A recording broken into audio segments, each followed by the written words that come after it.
Bueno, una vez que hemos estudiado las definiciones de las funciones trigonométricas seno, coseno y tangente, estamos listos para estudiar las gráficas de estas funciones y ver a través de ellas cómo es el comportamiento de estas nuevas funciones trigonométricas que estamos estudiando.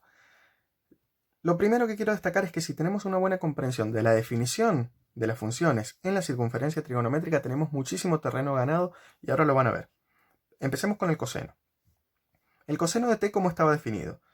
Bueno, si teníamos un número real t, teníamos que marcar sobre la circunferencia trigonométrica, en la circunferencia trigonométrica, un ángulo de t radianes, ¿sí? Ese ángulo tenía un lado final que intersecaba a la circunferencia en un punto, ¿sí? Entonces, ese punto lo utilizamos para definir el coseno de t. ¿De qué manera? Mirando su coordenada en x o su abscisa, ¿sí? Podemos imaginar que el Sol está acá arriba, los rayos caen verticalmente, entonces lo que vamos a mirar para ver el coseno del ángulo t es precisamente la sombra de este segmento sobre el eje x, que es lo que tenemos marcado acá en rojo, ¿sí? Podemos imaginar que a medida que t va variando, este punto se va moviendo sobre la circunferencia, entonces esa sombra va variando entre 1 y menos 1, ¿sí? Ya vamos a ir viendo eso.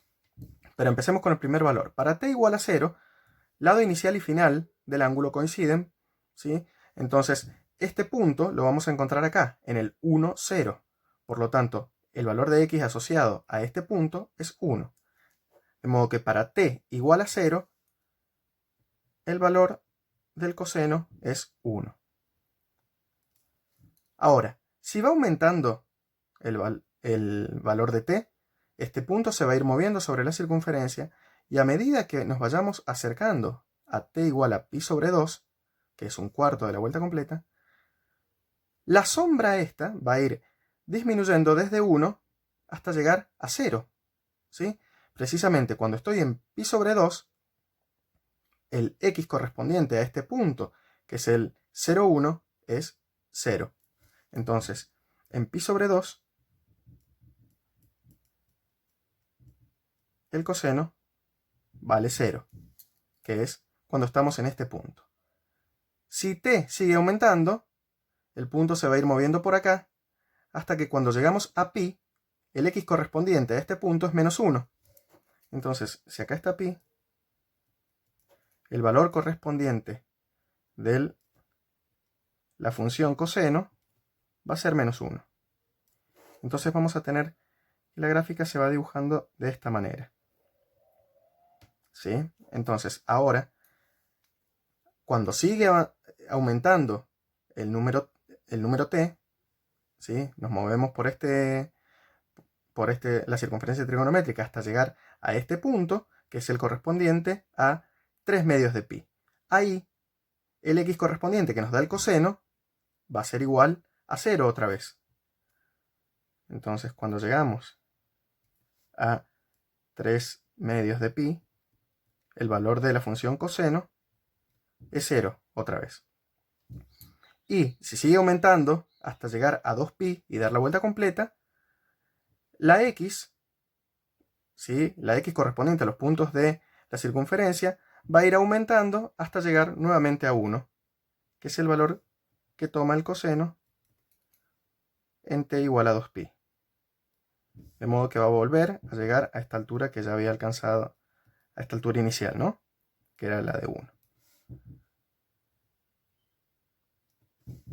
Ahora, si sigo haciendo aumentar los valores de t, sigo dando cada vez más vueltas en la circunferencia trigonométrica y los valores se van a volver a repetir.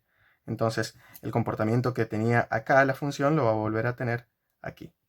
¿Está bien? Bueno, ahora vamos a hacer algunas observaciones.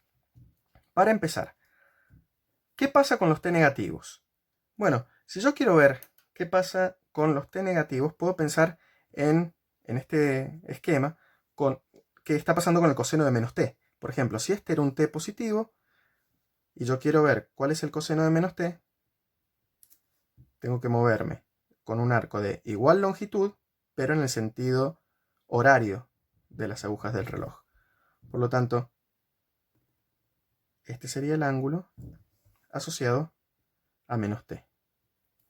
Y vemos claramente que tanto para este punto, que era el determinado por t, como para este otro punto, que es el que determina menos t, el coseno es el mismo. Los dos tienen la misma coordenada en x, ¿sí? Por lo tanto, vamos a tener que el coseno de t y el de menos t son exactamente iguales. Coseno de t es igual a coseno, uso paréntesis, de menos t. Dicho de otra manera, la función coseno, lo voy a poner así, la función coseno es una función par, porque toma el mismo valor en un número real que en su opuesto. Gráficamente, ¿esto qué significa? Que podemos que podemos reflejar con respecto a este eje vertical la parte de la gráfica que hemos obtenido acá, que es la correspondiente a t positivos. Si reflejamos con respecto al eje vertical, vamos a obtener la parte de la gráfica correspondiente a los t negativos. Entonces, si en pi sobre 2 vale 0, en menos pi sobre 2, la función coseno también vale 0. Tengo esto.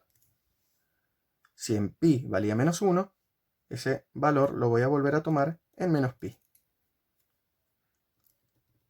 ¿Sí? Y en menos pi, la función coseno vuelve a valer menos 1. Y así, del mismo modo que se anulaba en 3 medios de pi, en menos 3 medios de pi, la función vuelve a valer 0. No sé si tengo suficiente lugar acá, pero en menos 2pi va a valer 1, al igual que en 2pi. Vamos a prolongar un poquito. En menos 2pi la función vale lo mismo que en 2pi, que es 1. ¿Sí? Vuelve a tomar el valor 1 ahí. Entonces tenemos esta propiedad que es la que me dice que la función coseno es una función par. Eso es una primera cosa que podemos observar cuando tenemos la gráfica de la función coseno. Algo importante también es que podemos mirar el dominio del rango. Hemos visto que no hay ningún problema para definir el coseno de ningún número real, por lo tanto, el dominio de la función coseno, lo vamos a poner acá, el dominio de la función coseno es el conjunto de los números reales. Ahora, si quiero mirar el rango, tengo que mirar en el eje vertical cuáles son las alturas que alcanza. Veamos que la altura de la gráfica oscila permanentemente entre menos 1 y 1. Por lo tanto, el coseno de t siempre es mayor o igual que menos 1 y menor o igual que 1. ¿Está bien? Esta es otra propiedad muy importante que la vamos a recuadrar para destacarla. Y es importante tenerla en cuenta en el futuro. Entonces tenemos ya que la función es par, que la función coseno siempre toma sus valores entre menos 1 y 1. Y otra propiedad que es muy importante es la que observamos cuando empezábamos a darle valores a t para ver cómo se comportaba la gráfica. Una vez que uno da una vuelta completa, los valores empiezan a repetirse. Y eso se refleja diciendo, suele decirse, ¿de qué manera? Diciendo que la función coseno tiene periodo igual a 2pi. Esto analíticamente se escribe de esta manera. El coseno calculado en un número t más 2pi unidades es igual al coseno calculado en t. ¿Sí? Bueno, nos vamos a poner de acuerdo, o lo ponemos en cursivo o lo ponemos en imprenta. Ahí está. Entonces, esto que está acá me está diciendo que si yo calculo el coseno en un número real t, obtengo el mismo resultado que si lo calculo en t más 2pi unidades. Es decir, si los valores donde calculo el coseno o los ángulos, ¿sí? Si los quiero pensar como ángulos, difieren en giros completos, ¿sí? En un giro completo, entonces el coseno me da exactamente el mismo valor. Es decir, yo obtengo el mismo valor para coseno de t que para el coseno de este ángulo si le sumo una vuelta completa, que es lo que vale 2pi radianes. A este número 2pi se le llama período. Entonces lo que tenemos acá es el período de la función coseno, y es por eso que se dice que la función coseno es una función periódica, con período igual a 2pi. Bueno, seguimos ahora con la función seno.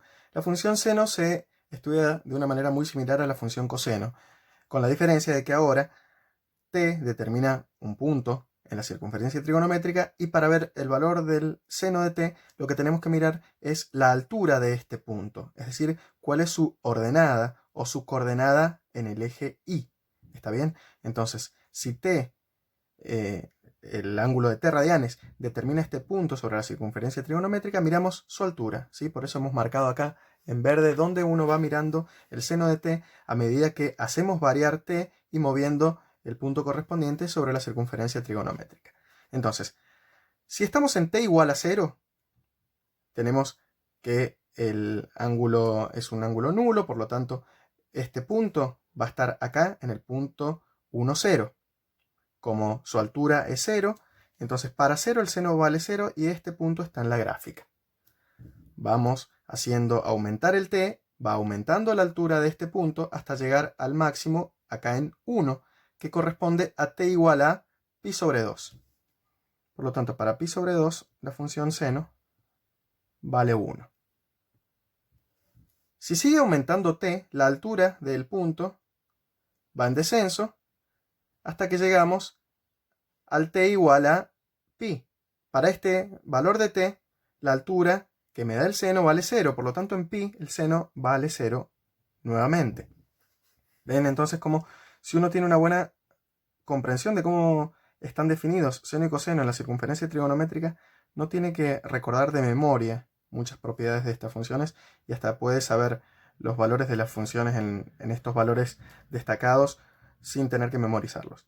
Entonces, si t sigue aumentando desde pi hasta llegar a 3 medios de pi, la altura llega hasta menos 1, ¿sí? Entonces, el seno en 3 medios de pi vale menos 1. Lo marcamos acá. Este es el valor que toma la función seno en 3 medios de pi. Y ahora, cuando el valor de t sigue aumentando hasta llegar al giro completo en 2pi, ¿sí? Volvemos a la altura 0. Por lo tanto, el seno de 2pi vale 0. Y nuevamente nos encontramos con que si siguiéramos dando la vuelta, volvemos a encontrar este comportamiento de este lado de 2pi. ¿Está bien?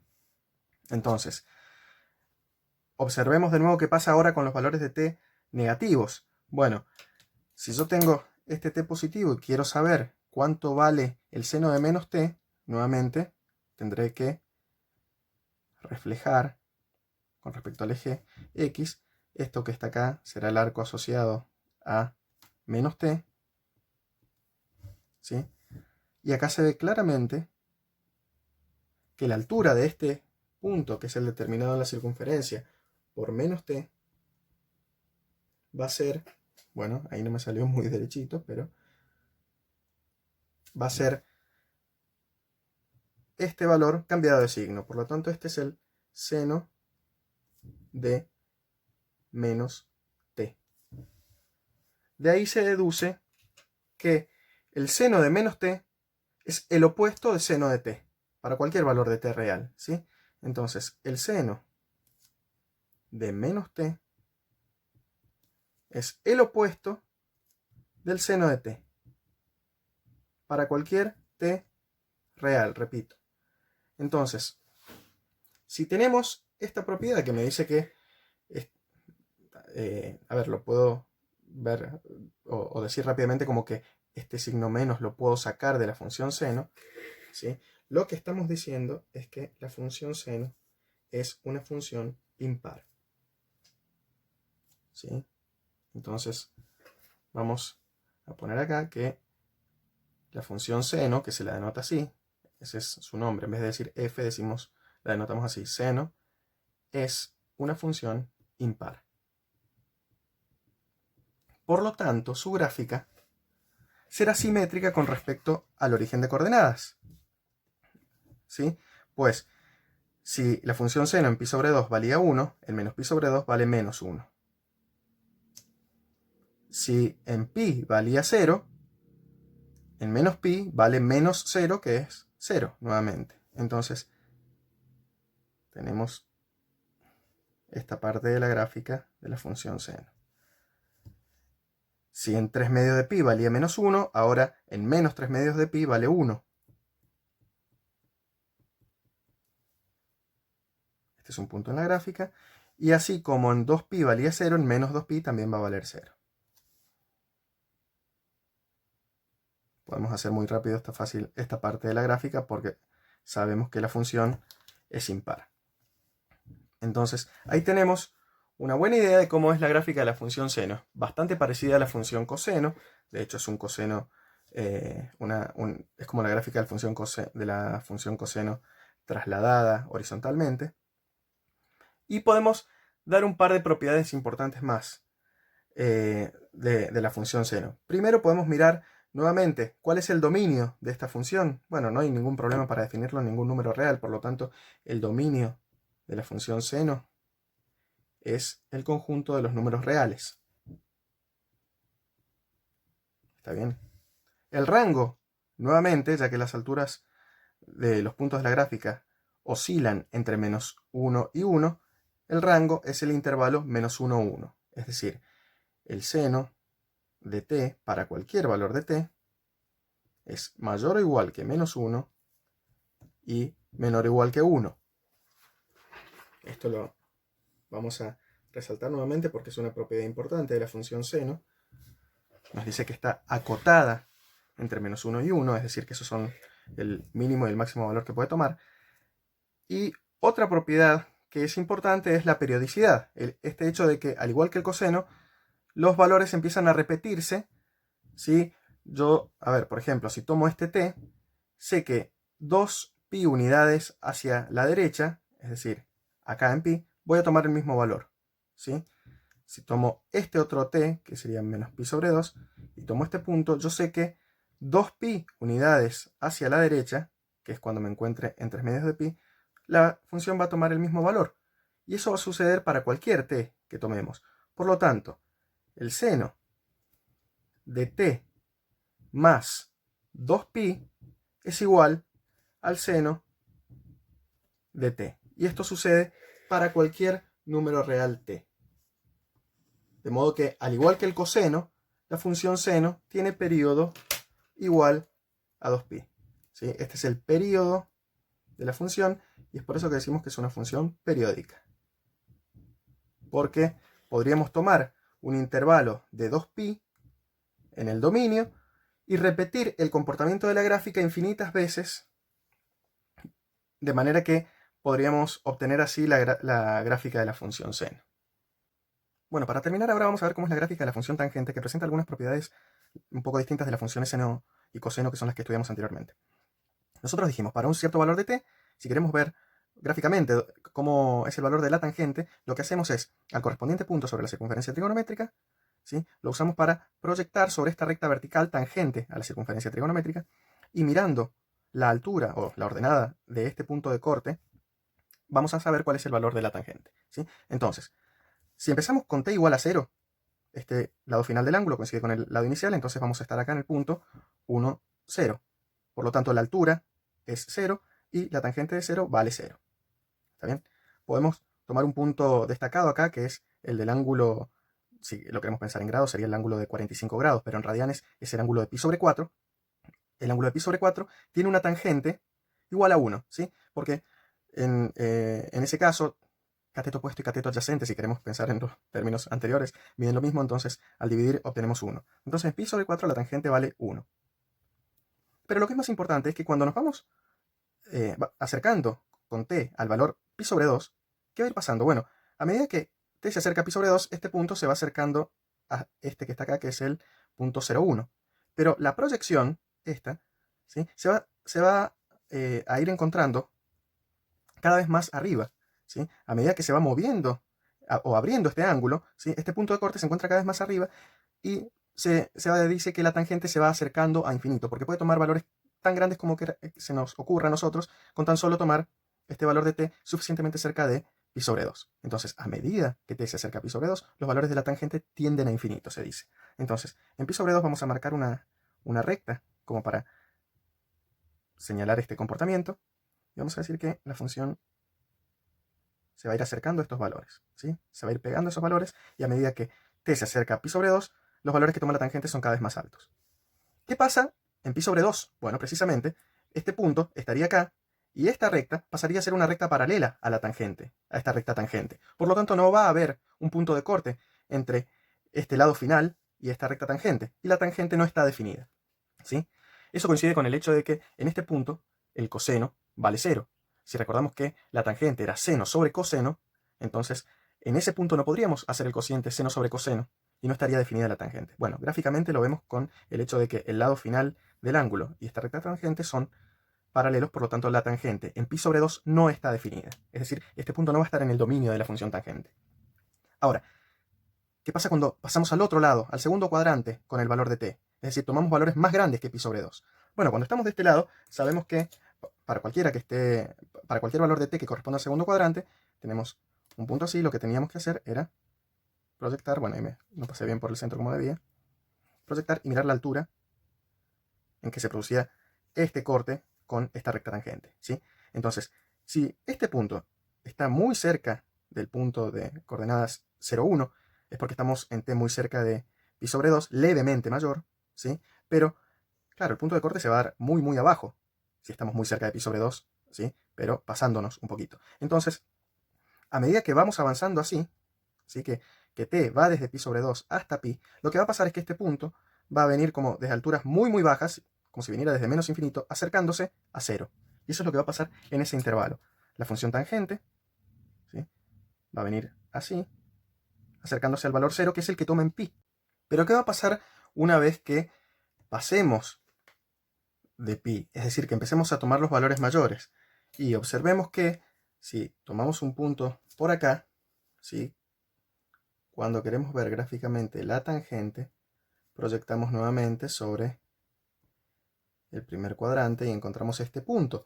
De modo que a medida que vayamos avanzando desde pi hasta 3 medios de pi, ¿sí? Este punto va a ir subiendo y voy a encontrar de nuevo los valores que ya encontré cuando t iba aumentando desde 0 hasta pi sobre 2.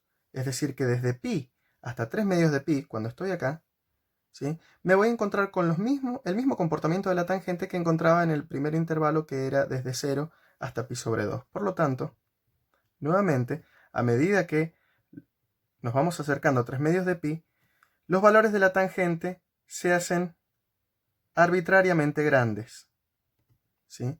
Quedando una rama así en su gráfica. ¿Está bien? Entonces, ¿qué pasa? Bueno, nos vamos a encontrar acá con que la función tangente tiene periodo igual a pi, ¿sí? Es decir, si estoy en un cierto t y doy media vuelta completa, ¿sí? El ángulo correspondiente me va a dar el mismo valor de tangente que ese t. Es decir, vamos a pasar esto en limpio diciendo que la tangente en t más pi es igual a la tangente de t. Esto significa que este valor pi es el periodo de la función tangente. ¿Sí? En otras palabras, los valores de la tangente empiezan a repetirse pi unidades hacia la derecha, ¿sí? Entonces, gráficamente, este punto, ¿sí? Tiene la misma altura que este que está pi unidades a la derecha. Este tendrá la misma altura que este que está pi unidades a la derecha y así sucesivamente. Otra cosa que podemos observar es la imparidad de la función tangente, porque si para t teníamos este arco que determinaba esta tangente, cuando consideremos menos t, supongamos que es este arco que está acá, ¿sí? La simetría de los puntos con los que estamos trabajando, ¿sí? Me dice que la tangente de menos t va a estar dada por la altura de este punto, que es la altura opuesta a la tangente de t. Por lo tanto, vamos a tener que la tangente de menos t, usamos paréntesis, es igual a la tangente de t. Esto para cualquier t en el dominio de la función tangente, que ya vamos a ver cuál es. ¿Sí? Pero esto significa entonces que la función tangente es una función impar. La función que denotamos así, tan, es impar. Por lo tanto, su gráfica va a ser simétrica con respecto al origen de coordenadas. Entonces, si teníamos este comportamiento cerca de pi sobre 2, ahora vamos a tener en menos pi sobre 2 un comportamiento relacionado con este. ¿Y cómo vemos cómo es la gráfica? Bueno, en las funciones impares podemos reflejar esto primero con respecto al eje vertical, o tendríamos una curva acá, y luego con respecto al eje horizontal, obteniendo la parte correspondiente de la gráfica. ¿Sí? Es decir, si cuando me iba acercando, iban creciendo los valores de t hasta acercarse a pi sobre 2, los valores de la tangente se iban hacia más infinito. Ahora si me acerco hasta menos pi sobre 2 por la derecha, se van a ir a menos infinito. ¿Sí? Y bueno, podría también hacer en menos pi cómo se comporta la función, y vamos a ver que empieza a presentar, bueno, se ven otras ramas iguales que las que ya vimos, porque precisamente dijimos que tiene periodo pi. Por lo tanto, acá en menos 3 medios de pi va a presentar ese comportamiento. ¿Qué otras cosas nos quedaron por ver de la función tangente? Bueno, una es su dominio y otra el rango. El dominio se puede ver fácilmente en realidad, porque nosotros dijimos que no estaba definida en estos puntos que encontramos acá, que es donde la función toma valores arbitrariamente grandes, positivos o negativos. Fíjense que tenemos menos 3 por pi sobre 2, menos 1 por pi sobre 2, 1 por pi sobre 2, 3 pi sobre 2, y así sucesivamente vamos a encontrar que los puntos que no están en el dominio son múltiplos impares de pi sobre 2. Entonces voy a decir que el dominio de la función tangente es el conjunto de los números reales al que le quitamos los números de esta forma: 2k más 1 por pi sobre 2, donde k es un número entero. ¿Sí? Así describimos a los números impares que están multiplicando a pi sobre 2. Y el rango de la función tangente no es otro que el conjunto de los números reales. Pues puede tomar cualquier valor que se nos ocurra. ¿Sí? Entonces ahí tenemos las propiedades básicas de la función tangente para trabajar en un futuro en todas las aplicaciones en las que esta función tan conocida pueda aparecer.